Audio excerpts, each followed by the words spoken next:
apparently millennials as a generation, which is a group of people who were born approximately 1984 and after, are tough to manage.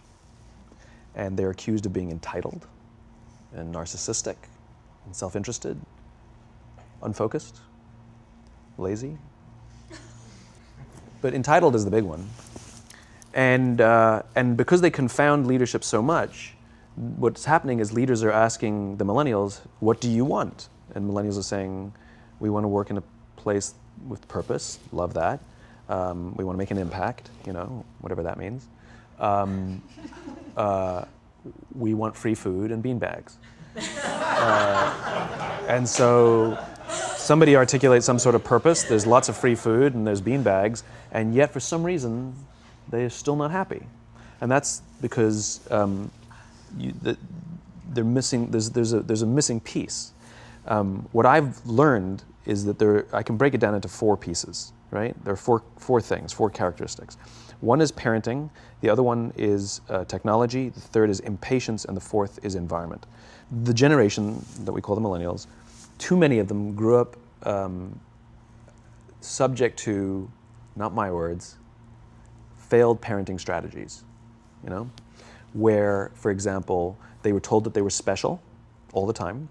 They were told that they could have anything they want in life, just because they want it, right?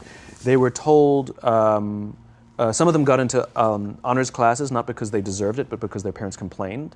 And some of them got A's, not because they earned them, but because the teachers didn't want to deal with the parents. Some kids got participation medals. You got a medal for coming in last, right?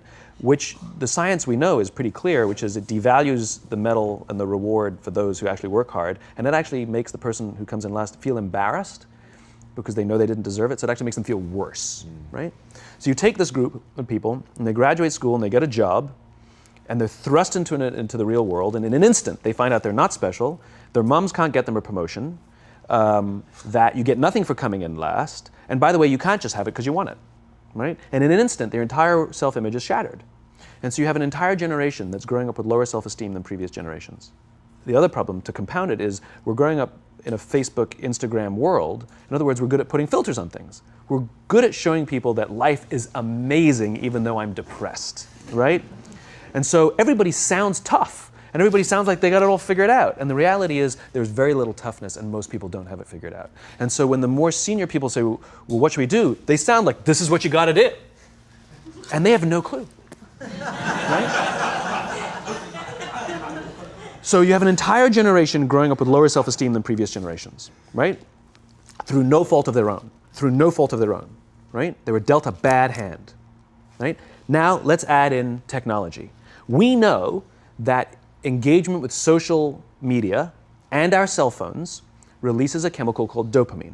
That's why when you get a text, it feels good, right? So we've all had it where you're feeling a little bit down or feeling a bit lonely, and so you send out 10 texts to 10 friends, hi, hi, hi, hi, hi, because it feels good when you get a response, right? Right? It's why we count the likes. It's why we go back 10 times to see if my Instagram is growing slower. Did I do something wrong? Do they not like me anymore, right?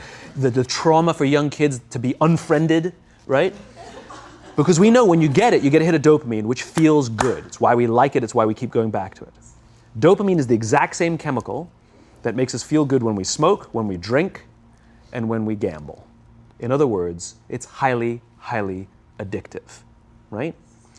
We have age restrictions on smoking, gambling, and alcohol, and we have no age restrictions on social media and cell phones, which is the equivalent of opening up the liquor cabinet and saying to our teenagers, hey, by the way, this adolescence thing, if it gets you down. But that's basically what's happening. Right? That's basically what happened. You have an entire generation that has access to an addictive, numbing chemical called dopamine through social media and cell phones as they're going through the high stress of adolescence. Why is this important? Almost every alcoholic discovered alcohol when they were teenagers. When we're very, very young, the only approval we need is the approval of our parents. And as we go through adolescence, we make this transition where we now need the approval of our peers. Very frustrating for our parents, very important for us. It allows us to acculturate outside of our immediate families into the broader tribe, right? It's a highly, highly stressful and anxious period of our lives, and we're supposed to learn to rely on our friends. Some people, quite by accident, discover alcohol and numbing effects of dopamine to help them cope with the stresses and anxieties of adolescence. Unfortunately, that becomes hardwired in their brains, and for the rest of their lives, when they suffer significant stress, they will not turn to a person, they will turn to the bottle. Social stress, financial stress, career stress, that's pretty much the primary reasons why an alcoholic drinks, right? What's happening is because we're allowing unfettered access to these dopamine-producing devices and media, basically it's becoming hardwired, and what we're seeing is as they grow older, too many kids don't know how to form deep, meaningful relationships. Their words, not mine. They will admit that many of their friendships are superficial. They will admit that their friends, that they don't count on their friends, they don't rely on their friends, they have fun with their friends, but they also know that their friends will cancel on them if something better comes along. Deep, meaningful relationships are not there because they never practice the skill set, and worse, they don't have the coping mechanisms to deal with stress. So when significant stress starts to show up in their lives, they're not turning to a person, they're turning to a device, they're turning to social media, they're turning to these things which offer temporary relief. We know, the science is clear, we know that people who spend more time on Facebook suffer higher rates of depression than people who spend less time on Facebook, right?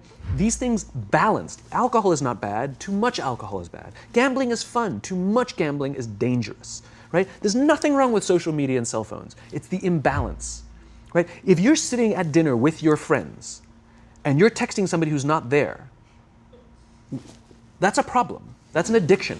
If you're sitting in a meeting with people you're supposed to be listening to and speaking, and you put your phone on the table, face up or face down, I don't care, that sends a subconscious message to the room that you're just not that important to me right now, right? That's what happens. And the fact that you cannot put it away is because you are addicted, right? If you wake up and you check your phone before you say good morning to your girlfriend, boyfriend, or spouse, you have an addiction.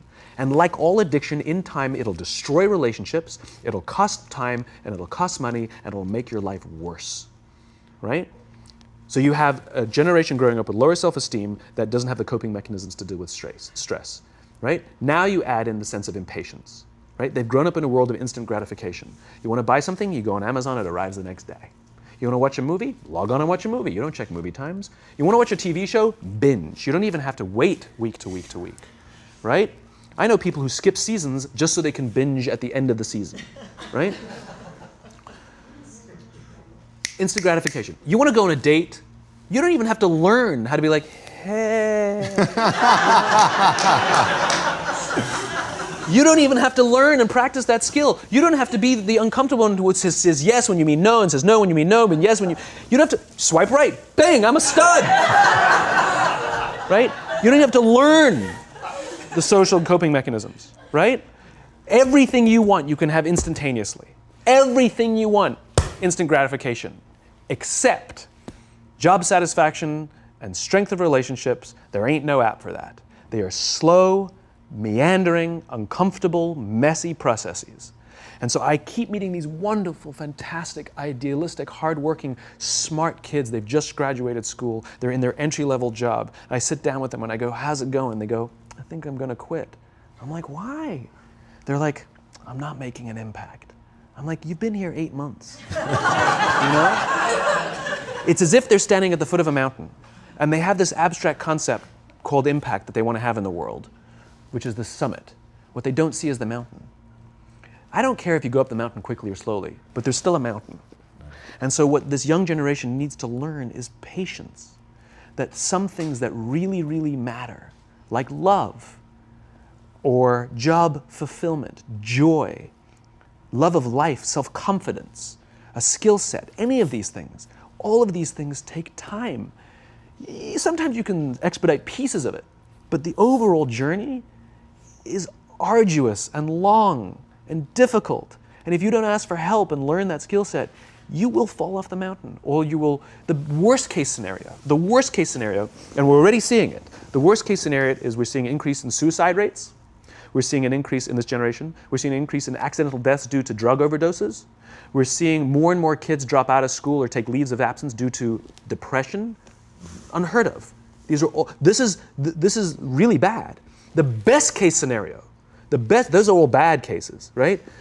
The best case scenario is you'll have an entire population growing up and going through life and just never really finding joy. They'll never really find deep fulfillment in work or in life. They'll just waft through life and it'll be just, it's fine. How's your job? It's fine. It's the same as yesterday. How's your relationship? It's fine. Like that's the best case scenario, which leads me to the fourth point, which is environment, which is we're taking this amazing group of young, fantastic kids who were just dealt a bad hand. It's no fault of their own. And we put them in corporate environments that care more about the numbers than they do about the kids. They care more about the short-term gains than the long-term life of this young human being. We care more about the year than the lifetime, right? And so we are putting them in corporate environments that aren't helping them build their confidence, that aren't helping them learn the skills of cooperation, that aren't helping them overcome the challenges of a digital world and finding more balance, that isn't helping them overcome the need to have instant gratification and teach them the joys and impact and the fulfillment you get from working hard on something for a long time that cannot be done in a month or even in a year.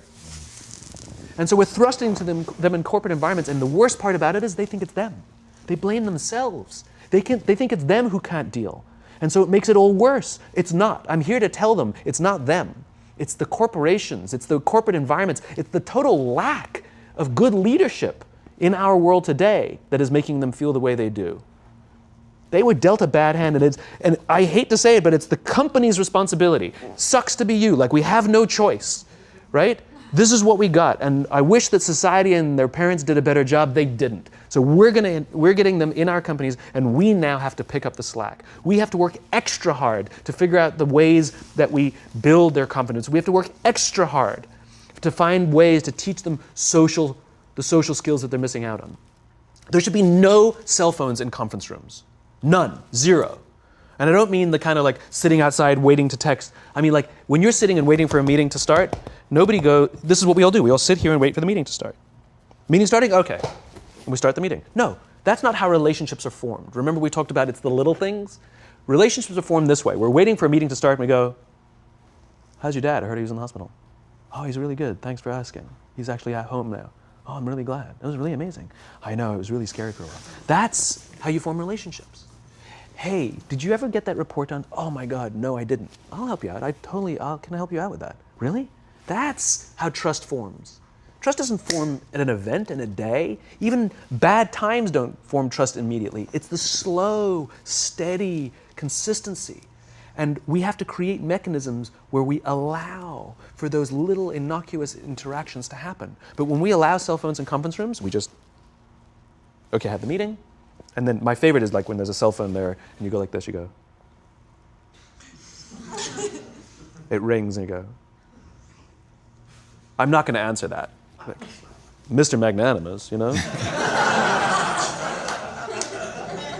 When you're out for dinner with your friends, like, I do this with my friends. When we're going out for dinner and we're leaving together, we'll leave our cell phones at home. Who are we calling? Maybe one of us will bring a phone in case we need to call an Uber or take a picture of our meal. That goes without saying, come on. I'm an idealist, but I'm not insane. You know? At a heathen. I mean, it looked really good. We'll take one phone. And so it's like an alcoholic. The reason you take the alcohol out of the house is because we cannot trust our willpower. We're just not strong enough. But when you remove the temptation, it actually makes it a lot easier.